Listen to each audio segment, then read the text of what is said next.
Hello good morning everybody friends. आज हम बहुत ही सिंपल शब्दों में आपके सामने एक्टिव से पैसिव वॉइस, एक्टिव से पैसिव को किस तरह से चेंज किया जाता है उसके ऊपर हम चर्चा करेंगे। एक्टिव वॉइस और पैसिव वॉइस। तो देखिए friends, there are two special forms of verb. Verb की दो स्पेशल फॉर्म्स होती है और जिनको हम कह सकते हैं एक्टिव वॉइस और पैसिव वॉइस। ये वर्ब की दो स्पेशल फॉर्म्स होती है। आगे देखिए, active voice is the normal voice. Active voice होती है जो नॉर्मल वॉइस होती है,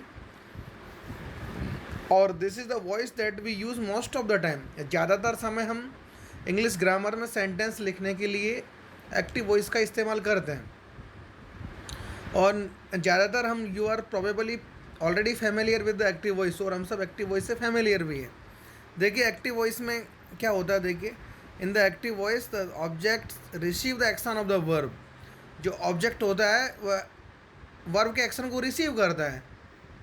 जैसे कैट्स ईट फिश, ये सिंपल सेंटेंस है, कैट्स ईट फिश।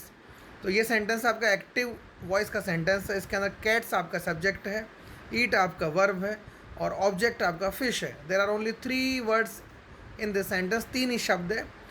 पहला शब्द सब्जेक्ट जो आपकी कैट्स है, उसके बाद में वर्ब है, फिर ऑब्जेक्ट है, कैट्स ईट फिश। ये एक्टिव वॉइस है। अब देखते हैं ये पैसिव वॉइस क्या होता है। देखिए, the passive voice is less usual. Passive voice बहुत कम यूज़ में किया जाता है। पैसिव वॉइस में होता क्या है कि सब्जेक्ट होता है जो रिसीव करता है action of the verb. Subject receive करता है एक्शन ऑफ द वर्ब को। एक्टिव वॉइस के अंदर आपका ऑब्जेक्ट रिसीव करता है एक्शन ऑफ द वर्ब को, लेकिन पैसिव वॉइस में सब्जेक्ट रिसीव करता है। फॉर एग्जाम्पल, ये जो सेंटेंस हमने देखा कैट्स ईट फिश, अगर इसका पैसिव में कन्वर्ट करेंगे तो fish are eaten by cats. Fish are eaten by cats. अगर हिंदी की बात करें तो बिल्लियाँ मछलियों को खाती है, बिल्लियाँ मछलियों को खाती है, या बिल्लियाँ मछलियाँ खाती है। और इसका पैसिव हो जाएगा मछलियों को बिल्लियों द्वारा खाई जाती है। तो ये मछलियों को मछलियाँ बिल्लियों द्वारा खाई जाती है। तो बस इसमें अंतर यही है कि एक्टिव वॉइस के अंदर सब्जेक्ट इंपॉर्टेंट है और पैसिव वॉइस के अंदर आपका ऑब्जेक्ट इंपॉर्टेंट है। और देखिए example, everybody drinks water. Everybody drinks water, subject आपका एवरीबडी है, ड्रिंक्स आपकी वर्ब है, और ऑब्जेक्ट आपका वाटर है। तो देखिए ऑब्जेक्ट किस तरह से एक्टिव वर्ब बनता है जब subject of the passive verb. तो देखिए ऑब्जेक्ट जब पैसिव बनाएंगे तो हम ऑब्जेक्ट और सब्जेक्ट आपस में इंटरचेंज होते हैं। Water is drunk by every day. Water is drunk by every day. हमें हिंदी में भी समझना चाहिए कि एक्टिव और पैसिव के अंदर जो वाक्य होते हैं उसका अर्थ चेंज नहीं होता है। The meaning of the sentence is not changed, only the pattern of the sentence will change, या pattern of the sentence is changed. कहने का तरीका चेंज होता है, भावार्थ वही रहता है। जैसे एवरीबडी ड्रिंक्स वाटर, हर आदमी पानी पीता है, और पानी को हर आदमी के द्वारा पिया जाता है। बस अंतर यह है कि फर्स्ट सेंटेंस के अंदर एवरीबडी इम्पोर्टेंट है और पैसिव के अंदर वाटर इम्पोर्टेंट है। दोनों में अंतर है। अब हम देखते हैं कि construction of the passive voice, किस तरह से पैसिव वॉइस बनाया जाता है। तो बहुत सिंपल तरीके से देखिए पैसिव वॉइस बनाने का तरीका। पैसिव वॉइस बनाने के लिए सबसे पहले सिंपल सा देखिए, सब्जेक्ट प्लस ऑक्सिलरी वर्ब जिसको बोलते हैं टू बी, उसके बाद में मैन वर्ब का हम past participle third form use करते हैं। ये पैसिव वॉइस बनाने का सिंपल सा तरीका है। अब देखिए इस तरह से देखिए, water is drunk by every one. तो ऑक्सिलरी वर्ब क्या आपके पास में इज़, और मैन वर्ब जो उसको बोलते हैं पास्ट पार्टिसिपल, मीन्स आपका जैसे सिंपल शब्दों में हम उसको थर्ड फॉर्म बोलते हैं। Third form of the verb is called past participle. तो ड्रिंक, ड्रैंक, ड्रंक, ये ड्रिंक की थर्ड फॉर्म है। Water is drunk by everyone. 100 people are employed, are employed, तो आर आपका टू बी है, employed आपकी थर्ड फॉर्म है। I am paid in euro, we are not paid in dollars. तो ये सारे एग्जाम्पल आपके पैसिव के हैं। आर दे पेड इन येन। तो देखिए अब हम यूज ऑफ पैसिव वॉइस किस तरह से करते हैं, क्यों यूज़ किया था पैसिव वॉइस को, इसका यूज़ करने का सिंपल सा कि क्यों यूज़ किया जाता है। कई बार हमें ऑब्जेक्ट को ज़्यादा इंपॉर्टेंट बनाना होता है, इसलिए हम टू ब्यूटीफाई लैंग्वेज, भाषा को सुंदर बनाने के लिए हम पैसिव वॉइस का यूज़ करते हैं। जैसे कई बार हम एक्टिव ऑब्जेक्ट को या ऑब्जेक्ट को ज़्यादा इंपॉर्टेंट बनाने के लिए, या हमें सब्जेक्ट का पता ही नहीं रहता है, तब हम इसको पैसिव यूज़ करते हैं।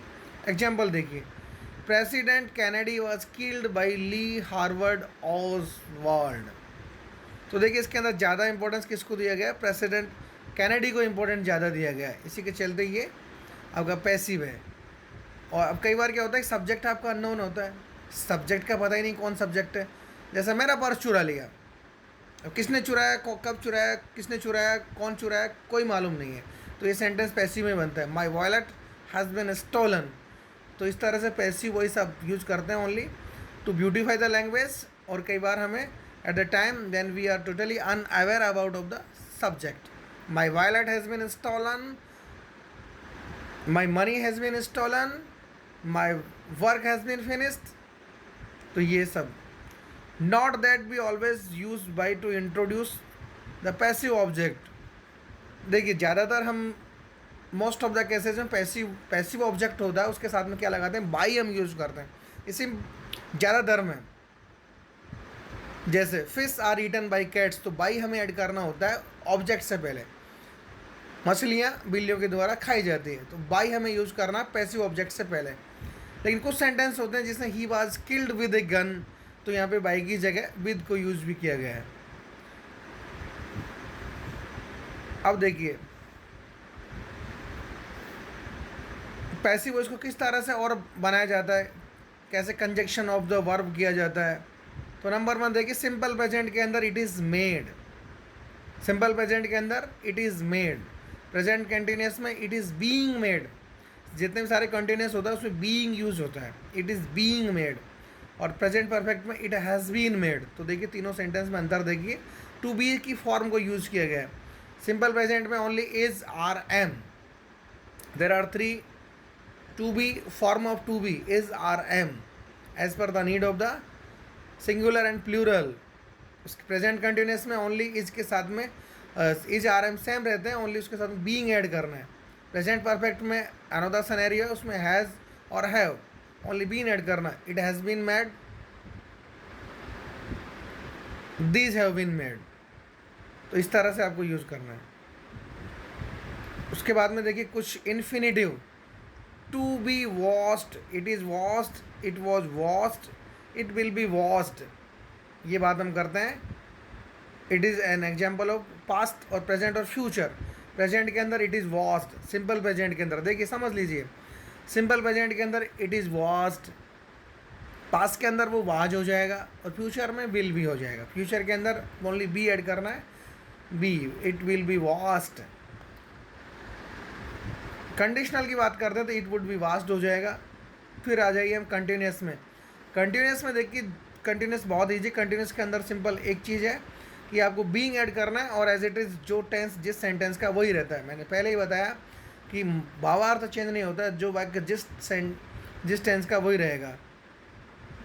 It is being washed, it was being washed, it will B being washed. तो जो प्रेजेंट है तो प्रेजेंट ही रहेगा, पास्ट है तो पास्ट रहेगा, और फ्यूचर है तो फ्यूचर रहेगा।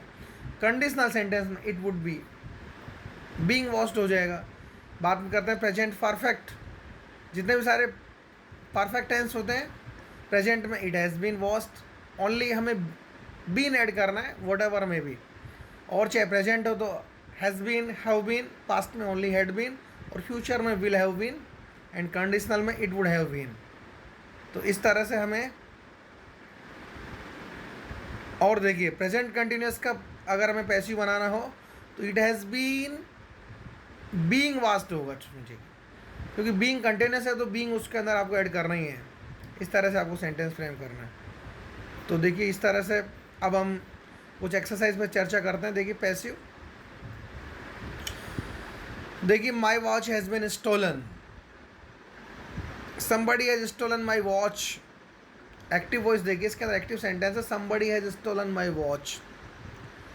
बच्चों देखिए कुछ सब्जेक्ट ऐसे होते हैं जिनको मेंशन करने की ज़रूरत नहीं रहती है, वो अंडरस्टूड होते हैं। इसमें आपका somebody, anybody, someone, people, no one, ये सारे सेंटेंस जिस तरह के इस तरह के जो सब्जेक्ट होते हैं उसको हम पैसिव वॉइस बनाते समय उसको हाइड कर देते हैं या रिमूव कर देते हैं। जैसे somebody has stolen my watch, किसी ने मेरी घड़ी चुरा ली है। जब इसको पैसिव बनाएंगे तो only my watch has been stolen, by somebody लिखने का कोई महत्व नहीं है, इसलिए उसको नहीं लिखा जाता है। तो इस तरह से आगे देखिए further, Peter has stolen my watch has been stolen by Peter. तो इसमें नेचुरली पीटर है तो हमें बाई पीटर लगाना ही पड़ेगा। उसके बाद देखिए कुछ सेंटेंस है पैसिव और active. I was asked my name, I was asked my name, इसके अंदर देखिए एक्टिव वॉइस के अंदर दे है लेकिन उसको दे को हिडन किया हुआ है। तो इस तरह से बच्चों ये कुछ आपके सामने एक्सरसाइजेस थी उसकी। अब हम इसको